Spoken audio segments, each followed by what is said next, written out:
가장 먼저 조기 대선 출마를 선언한 정치인이 있습니다. 젊은 나이지만 나는 누구보다 정치 경험이 많다 이렇게 말하는 의원이기도 하죠. 이준석 개혁신당 의원입니다. 안녕하세요. 네, 안녕하세요. 자, 일단 대선 얘기하기 전에 현 전국 상황부터 좀 짚어보죠. 어제 민주당에서 한덕수 권한대행을 탄핵하겠다 말겠다 조금 탄핵하겠다 그랬다가 좀 며칠 늦췄거든요. 민주당이 지금 고민하고 있는 지점은 뭐라고 보세요? 그러니까 저는 항상 탄핵을 하도 민주당이 많이 걸어가지고요. 네. 저는 제 나름대로의 원칙을 세웠어요. 뭐요? 궁예식 예방적 탄핵은 안 된다. 이게 뭐냐면은 지금 한덕수 총리 권한대행의 대통령 권한대행에 두 가지가 있는 거거든요. 하나는 상설특검에 대해서 특검을 임명하는 절차가 지연되고 있다. 예. 원래 즉시 하라고 돼 있는데 그걸 안 하고 있다. 두 번째는 31일까지 시간 끌다가 결국에는 특검 안 할 것 같다. 뭐 이런 거잖아요. 예. 아니면 헌법재판관 임명 안 할 것 같다. 예. 이런 거잖아요. 그런데 이게 뭐 탄핵이라는 절차도 그렇고 웬만한 형사 절차도 그렇고 할 것 같다 때문에 거는 건 약간 좀 이상해요. 예. 난 예를 들어 이걸 서류를 들고 가가지고 나중에 헌재에 가가지고 예. 왜 탄핵했어 그랬더니만은 이 사람이 31일까지 시간 끌다가 안 할 것 같아서 26일 날 탄핵했어. 이런 말이 안 되는 거거든요. 예. 이게 마이너리티 리포트 영화 같은 데도 나오고 궁예가 너는 마군이일 것 같으니까 내가 너희 머리를 깨겠다 뭐 이런 건 말이 안 되는 거잖아요. 예. 그래서 지금 한덕수 총리는 그 지점에서 이제 약간 줄타기를 하고 있는 것 같아요. 근데 저도 이제 그래서 누가 이제 민주당 인사를 물어보면은 만약에 그 김건희 특검과 내란 특검에 대해서 아직 임명 안 한 걸 갖고 탄핵하겠다? 그거는 나는 못할 것 같다. 그런데 만약에 앞에 상설특검이 지연되는 거는 예. 시한을 정해가지고 얘기하면은 예. 나도 개혁신당도 동의할 수 있을 것 같다. 자, 그러면 일단 민주당이 헌법재판관 임명 문제 요거까지 한 이틀 보겠다는 거거든요. 본인이 통과되고 그리고 근데- 나서 근데 헌법재판관 3명 만약에 한덕수 권한대행 임명하지 않으면 근데 그 기준은 누가 만들었냐는 거죠. 어떤 기준이요? 그러니까 언제까지 기다리겠다 이거를. 민주당이. 그러니까 그거를 좀 더 공론의 장에서 만들면은 예. 사실 개혁신당은 탄핵에 동참할 수 있는 건데 예. 아직 저도 개혁신당 의원들과 얘기 안 해봤거든요. 예. 문제는 이제 민주당이 여기서는 또 이런 논의를 잘 안 하려고 하는 이유는 이거는 150석만 있으면 되는 거니까 자기들이 하겠다 이런 생각인 것 같아요. 그러니까 논의를 안 하는 건데 예. 뭐 어차피 탄핵이 되겠죠 그러니까. 그래요. 알겠습니다. 그럼 개혁신당은 한덕수 권한대행 탄핵에 동참하지 않을지는 아직 아니 뭘 써가지고 온지 정하지 봐야죠. 네, 뭘 써가지고 온지. 예를 들어서 예. 예방적 탄핵이면 약간 좀 골치 아프죠. 그래요. 근데 만약에 헌법재판관 임명하지 않아서 그거를 탄핵 사유로 들고 오면요. 안 한다 그러니까 시점을 자기들 마음대로 정하면은 그것도 논란 이상이 되는 거거든요. 근데 아까 그 내란 특검과 김건희 특검은 딱 시한이 있잖아요. 예. 30일을 지나서도 30일 전에 이제 거부권을 쓴다. 그러면 이제 그거는 저는 탄핵에 동참할 수 있죠. 그럼 이준석 의원 보기에 그러면 민주당이 좀 탄핵이라는 거를 아직까지도 좀 남용하고 있다 이렇게 보는 겁니까? 남용이라기보다는요. 그러니까 지금 대통령이 지금 이제 탄핵 심판 받고 있는 상황이기 때문에 이 절차에 집중해야 되는데 앞에 보면 이제 검사 탄핵 같은 것도 민주당에서 해놓고 결국 그 대리인도 안 정해가지고 이제 기일날 준비기일날 못 나타나고 이렇게 했잖아요. 예. 그러니까 너무 많이 탄핵을 해놓으니까 지금 여기에다가 변호사 붙이는 것도 힘들 거예요 아마 지금. 뭐 지금 예. 그런 상황이어서 저는 좀 절차적으로 잘 진행했으면 좋겠고 지금 뭐 물론 협박조로 이제 앞서서 얘기하는 거겠지만은 뭐 국무위원 5명을 탄핵시켜가지고 국무위원을 회의를 못 열게 하고 그래서 거부권 못 쓰게 한다. 거부권 못 쓰는 게 대한민국 정치의 다가 아닙니다. 저도 거부권 쓰는 거 항상 비판해 왔지만은 예. 그래서 만약에 국무회의도 못 열고 내각이 마비돼 버리면은 탄핵 때까지 대선 치를 때까지 최소 4달 정도 시간 동안 대한민국은 말 그대로 국무회의도 못 여는 나라가 되는 거거든요. 예. 알겠습니다. 어쨌든 지금 저 대통령의 탄핵 심판 수사 이걸 다 받아야 되는데 서류를 둘 다 안 받는다는 거고 오늘도 이제 공수처 출두 안 한다는 거거든요. 지연 전략을 쓰는 거다. 뭐 이런 평가가 있는데 윤석열 대통령의 지금 머릿속에서 생각하고 있는 그림은 뭐라고 보세요? 윤석열 대통령은 이제 망상계엄을 할 때부터 세계관 자체가 이제 특이한 거니까요. 예. 그걸 우리가 뭐 짐작하는 게 의미가 있지는 않습니다. 그런데 이재명 대표는 결국에는 영광스럽게도 이제 예. 변호인을 예. 국선으로 이제 지정받는 상황까지 아, 이거였거든요. 선거법. 예, 예. 예, 근데 그것도 참 당황스러운데 대통령은 한술 더 떠가지고 예, 이제 대통령 어디 사는지 주소 다 알거든요. 제가 알려줄 예. 수도 있거든요. 예. 그런데 가가지고 뭐 대학생들이나 뭐 누가 낚시성으로 팬클럽 신청 보낸 우편물은 받아들이고 예. 그거는 송달 안 받는다. 그냥 웃겨 죽겠습니다. 그냥. 그냥 지원 전략을 쓰고 있다. 뭐 이런 평가신데. 그러니까 이건 예. 그 제가 얘기하지만 회초리로 맞을 거를 이제 곤장으로 맞으려고 작정한 것 같습니다. 아, 그래요? 예. 그러니까 나중에 더 본인한테 화가 돼도 돌아올 거란 그런 의미인 거죠? 이미 더 입을 화가 더 있는지 모르겠지만은 예. 예, 말 그대로 진짜 회초리를 곤장으로 치환하고 있습니다. 알겠습니다. 국민의힘 비대위원장의 권영세 의원이 됐어요. 네. 그건 어떻게 봐요? 권영세 의원 잘 아시잖아요. 그러니까 이런 게 제가 참 난감한 게 요즘 예. 저한테 이분은 어떤 분이냐 그러면 제가 그분 인격 개인에 대해서 평가를 해야 될지 아니면 지금 상황에서 그분의 위치를 평가해야 될지 모르겠는데 예. 후자가 맞지 않을까요? 권영세 의원은 국민의힘의 의원들 쫙 줄 세워놓고 하면은 수음이한가 매겼을 때 상위 수에 해당하는 분입니다. 그래요? 예, 예. 인격이나 아니면은 능력이나 이런 걸로 봤을 때. 그건 지금 상황에서 이분에게 본인이 이 상황을 돌파할 수 있는 공간이 있느냐? 아니면 창의력으로 이걸 돌파할 수 있는 뭔가 제시할 수 있는 그 열려 있는 옵션들이 있느냐? 없다. 그건 왜죠? 지금 여기서 탄핵 반대 스탠스에서 조금이라도 이탈하면은 그게 본인에게는 어떻게 작용할지 아는 분이거든요. 예. 저는 탄핵 반대 입장을 유지하면서 근데 거기서 끝난 거예요. 네.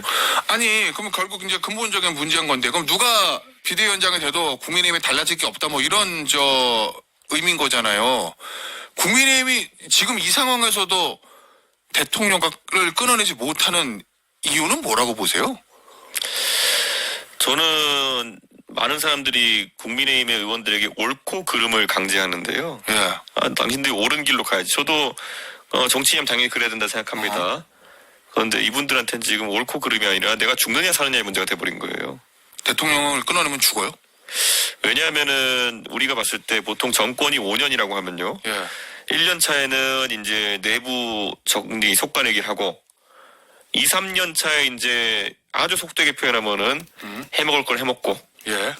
그 다음에 그 4년 차, 5년 차에 이제 다시 그 개복 수술했던 걸 다시 덮어놓고 그리고 안정적으로 정권을 마무리하고 예. 이래야 이제 사실 정권이 그 옆에 붙어 있는 사람들이 먹고 사는 건데 지금 2, 3년 차라 가지고 다 해집어놨는데 이걸 닫지도 못하고 지금 갑자기 탄핵 맞으면은 예. 잘 보세요. 지금 군에서 이제 뭐 계엄 때문에 먼저 내란죄 수사하면서 군에 있는 사람들이 사실 지금 보면 다 공범이잖아요. 예. 어떻게 팍팍팍 튀는지 다 보이잖아요. 어허. 예. 김병주 의원한테 가가지고 저만 살려주십시오. 얘기 다 하겠습니다. 이게 만약에 정권이 내일 갑자기 탁 무너진다? 그러면은 당장 지금 뭐 하다못해 중앙부처 공무원이나 이런 사람들 자기가 문제 있는 일을 지시받아서 했든 뭐 했든 했다 그러면요 팍팍팍 다 튀어가지고 이제 저 의원이 시켰어요 이 의원이 시켰어요 이게 제가 엄석대 윤석열 대통령 많이 얘기했는데요. 예. 엄석대 무너지니까 어떻게 됩니까? 갑자기 담임 선생님이 와가지고 엄석대 우선 두들겨 패고 너 지금까지 뭐 하고 있었던 거야? 예. 그러니까 탄핵을 맞으니까 그 다음에 어떻게 됩니까? 전부 다 엄석대 이것도 시켰어요 저것도 시켰어요 이렇게 손가락질하면서 이제 엄석대 자금 왕국이 무너지잖아요. 예. 저는 지금 국민의힘 의원들은 그게 가장 두려운 겁니다. 알겠습니다. 그래서 대통령과를 절연하지 못하고 있다, 뭐 이런 얘기죠. 최대한 절차가 지연돼가지고 예. 적어도 뚜껑 닫고 이렇게 할 기회가 필요한 거죠. 알겠습니다. 조기 대선 열리면 예. 출마하죠. 1월 31일 이후에 만약에 대통령이 물러나면은 지금으로 봐서는 아마 그 확률은 높겠죠. 저는 요즘 들어서 예. 다시 이제 그러지 않을 확률이 높아진다 보는 게 지금 뭐 노상원 사령관 이런 사람들 나오는 거 얘기 보면은 윤석열 대통령 저는 제가 대선 출마하고 안 하고는 정말 상관없어요. 예. 대한민국을 위해서는 즉각 해야 된다 생각합니다. 그러면 뭐야? 지금 대통령이 1월 30일 전에라도 1월 달에라도 하나 발표할 수도 이 있다는 얘기예요? 혼란이 하루라도 길어지는 게 뭐 제 개인적인 정치적 뭐 그거는 저는 5년 뒤에 나가면 되죠. 나가고 싶어도. 그런데 이건 대한민국이 하루라도 이런 상태에 계속 존재하는 거는 진짜 경제적으로도 국민들한테 이 스트레스도 장난 아니다. 예. 저는 그래서 즉각 물러나라 그냥. 탄핵 심판 기다려서 뭐하냐 이거. 예. 100% 탄핵이고. 예. 지금 페트롤 맞을 거 나중에 곤장 맞을 거고. 예. 저는 진짜 요즘 제가 스트레스 받아서 못 살겠습니다. 그건. 당위의 측면에서 이제 즉각 물러나라는 얘기인데 현실의 측면에서 대통령은 정말 그럴 것 같습니까? 1월 달에? 저는 염치가 있으면요. 지금 제발 물러나야 되고요. 예. 이분이 이제 뭐 아무리 이런 지상파 방송이나 정상적인 뭐 아침 라디오 이런 거 안 들으니까 예. 누가 대형 스피커 사가지고 그 집 앞에다 크게 틀었으면 좋겠어요. 그래요? 좀 강제로 그 유튜브의 세계에서 제가 안 봐도 알 것 같은 게 대통령 구글 계정의 유튜브 알고리즘은요 이미 망가질 대로 망가졌을 거예요. 지금 그래요? 켜면은 첫 화면에 아마 이런 거 뜰 거예요. 1번 영상 트럼프가 곧 구하러 온다. 2번 부정선거 내일은 이제 밝혀질 것. 3번 거기에 빨간 모자 쓴 아저씨 나와가지고 대통령 힘내세요 이러고 있을 거고. 그래요? 예. 알고리즘 다 망가져가지고 세상을 보는 창 자체가 망가졌을 거거든요. 예. 그러니까 제발 좀 그 뜻있는 시민들 있으시면요 한남동 일대를 네. 지향성 스피커로 도배해가지고 강제로 아침부터 SBS, MBC, KBS 라디오 다 들려주고 예. 저녁 뉴스도 강제로 다 들려주고 무슨 일이 일어나는지 좀 알려줘야 될 것 같습니다. 강제로. 알겠습니다. 어찌됐건 간에 그런데 지금 돌아가는 거를 보면 대통령이 자진하야할 가능성은 낮아 보이고 탄핵이 된다 하더라도 아마 1월은 넘어갈 것 같아요 지금 현재. 아니, 빨리 빨리 그런데 체포해가지고 네. 그 KBS만 나오는 곳에 보내드려가지고 그거라도 보게 해야 돼요 지금. 그래요? 예. 알겠습니다. 어쨌든 조기 대선이 벌어지면 가정적 상황이지만 이준석 의원은 출마할 것 같고 그죠? 지금 아니에요? 상황 그래 보입니다. 예? 지금 상황 그렇습니다. 지금 상황은 그렇잖아요. 예. 출마할 것 같고 얼마 전에 보니까 쓰레기차 가고 분뇨차 오냐. 요거는 누가 쓰레기차고 누구 분뇨차를 얘기하는 거는 제가 알 지금 것 같은데. 전국이 쓰레기장이고 예. 그 윤석열 대통령이 사실 쓰레기차에 해당하는 인물이죠. 분뇨차는 누구예요 그러면? 제가 그래서 이걸 얘기했어요. 사실 이재명 대표를 지목한 게 맞는데 예. 그거는 재판 지연 전술이 너무 추해서 그래요. 그러니까 윤석열 대통령이 반헌법적 행동을 해가지고 이 상황이었기 때문에 이 사람을 치죄하고 이 사람을 대신할 대통령을 뽑아야 되는 상황인데 예. 보세요. 대통령이 되면은 형사 불소추 특권이 있으니까 그게 재판에도 영향을 주느냐는 또 학자들만 좀 다르긴 하지만은 예. 이재명 대표가 만약에 이걸 시간을 지연해가지고 내가 2심, 3심 판단을 안 받고 나중에 대통령이 되어가지고 뭐 그 재판을 중지시키는 방법으로 이걸 해결하겠다라는 생각이 혹시라도 있으면은 그것 또한 원래 그 대통령의 형사부소특권이라는 거는 임기 중에 아무나 가서 고소고발 남발해가지고 직을 하는데 좀 장애가 될까봐 그걸 막으라고 있는 거지 이런 식으로 방탄하라고 있는 게 아니거든요. 그러니까 저는 그거 자체 그런 생각이 있다면 그것도 반헌법적이니까 이재명 대표가 오해를 안 받으려면은 나 같으면 이럴 것 같아요. 아니 조기 있으면 조기 대선인데 나는 떳떳하니까 나 빨리 재판 받게 해주세요라고 가가지고 오히려 시위해야죠. 빨리 털어달라 나의 이 그렇죠. 명예를. 예. 알겠습니다. 본인은 스스로를 친환경 전기차라고 했는데 예. 이거 옛날에 당대표 선거 나갈 때도 이 얘기 한번 하지 않았어요? 그렇죠. 그죠? 예, 예. 근데 그때 전기차 실패했는데?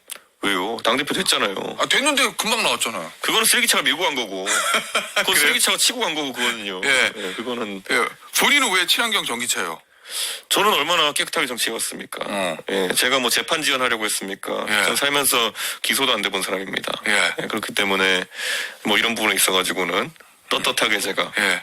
한 차원 격조 높은 예. 인물이다라고 얘기할 수 있습니다. 근데 전기차 아직 시장에서 차지하는 포션이 많지 않아가지고 전반적으로 내연기관차가 아직 많이 팔리는데. 전기차가 주가 되는 미래는 옵니다. 그리고 꼭 예. 옵니다. 시간의 문제일 뿐. 언젠가는 내가 당선된다. 난 아직 젊다. 이 얘기군요.